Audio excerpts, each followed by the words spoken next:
Modern contemporary music plays a huge part in our culture, and of course the major players in this industry are the US and the UK.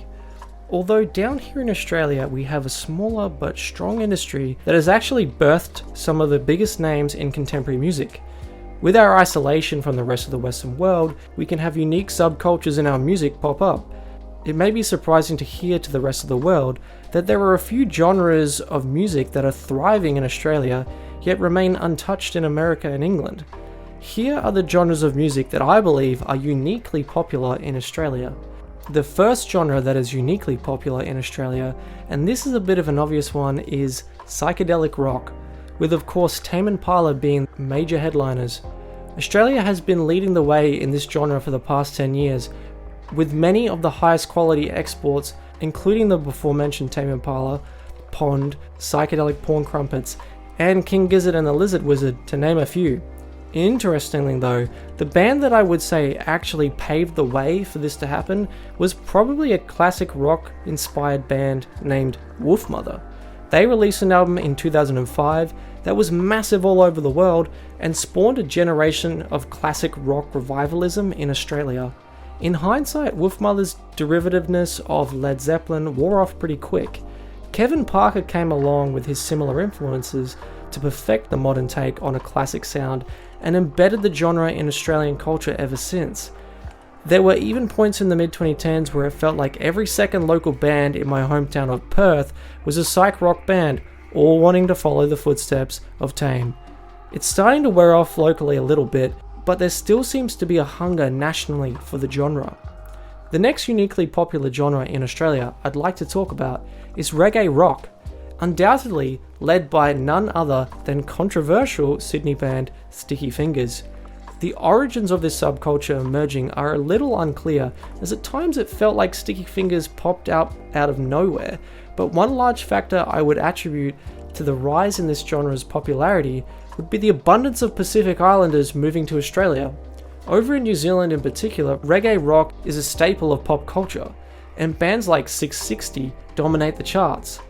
Stiffy themselves have that connection with lead singer Dylan Frost coming from a Maori background. After they blew up in the early 2010s, everyone wanted to copy that unique blend of genres, with Ocean Alley being the next group to find a large fan base. In my home state of WA in particular, we have some other strong up-and-comers trying their hand at this genre, including Coterie, Great Gable, South Summit, Death by Denim, and Dice. Surf rock is also a huge genre in Australia, and once again, we are arguably leading the way around the world in this area. It has been an interesting progression towards the surf rock boom in Australia. Ironically, I'd have to say the band that really made it happen here initially was not a surf rock band though, but they paved the way for this subculture to emerge, and that band would be Violent Soho. This band is more of a grunge or stoner rock band, but when they broke out in the early 2010s, rock was just about dead or dying in the alternative music scene down under. With the success of their song Covered in Chrome in particular, everyone wanted to be in a rock band again, and I think a lot of people went for the more simple alternative of surf/garage rock, which is easier to pick up and play in your garage. This saw the emergence of the likes of Dune Rats, Skeggs, The Chats, Hockey Dad, and more. Now we have the likes of The Boys and the Terrys carrying that flag. Also, arguably Australia's biggest local band at the minute, Spacey Jane, could be considered surf rock. They seem to have taken a little bit more glossy indie rock direction lately, but their debut EP was pretty surf rock if you ask me. As Violent Soho paved the way for surf rock, we saw another subgenre emerging in the rock scene, and that is one that I don't hear a lot of people talk of too much, but it is what I simply call Australiana. I'm thinking of making an in-depth video about this genre because I think it's a big part of our culture that is underappreciated. How I would define this is that it's sung in a thick Australian accent and describes Australian culture or surroundings. The main two acts that paved the way for this Australiana boom, in my opinion, were Courtney Barnett and the Smith Street Band. After these two blew up, we saw the likes of Luca Brasi, Bad Dreams, The Heartaches, and more recently Sly Withers gain noticeable fan bases. This is a thriving sound in local pubs and dive bars in particular, with middle-class suburban Aussies connecting with the sound.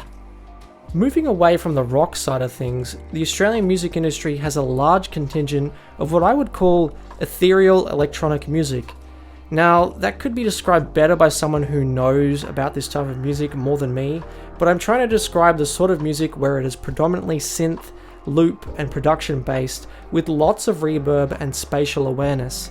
The two big names here are Flume and Rufus Du Sol. Other noticeable entries would be Peking Duck, What's So Not, Alice in Wonderland, and Hermitude. Basically the festival-friendly, banger-hungry artists, you know the ones. There's a few more genres that I would class as uniquely popular here in Australia that I don't know as much about, but definitely need a mention. Of course, I've got to give a shout out to Aussie Hip Hop, with Hilltop Hoods leading the way there. They really pioneered the popularity of rapping in an Aussie accent, and have been copied for many years now by the likes of Illy, Seth Century, Draft, just to name a few. There is also a big growing underground culture of two other forms of Aussie hip hop. Firstly, Eshe rap, led by Cursor, and secondly we have Islander drill, led by 1-4. I can't comment too much on the hip hop side of things, as I don't know as much about it, but I know it's pretty big out there. Overall, it's interesting to see that we have pockets of musical subcultures that pop up here in Australia, and not much around the rest of the world. I guess with the isolation from the rest of the Western world, this is just bound to happen. Are there any other genres you believe are uniquely popular in Australia right now? Comment below.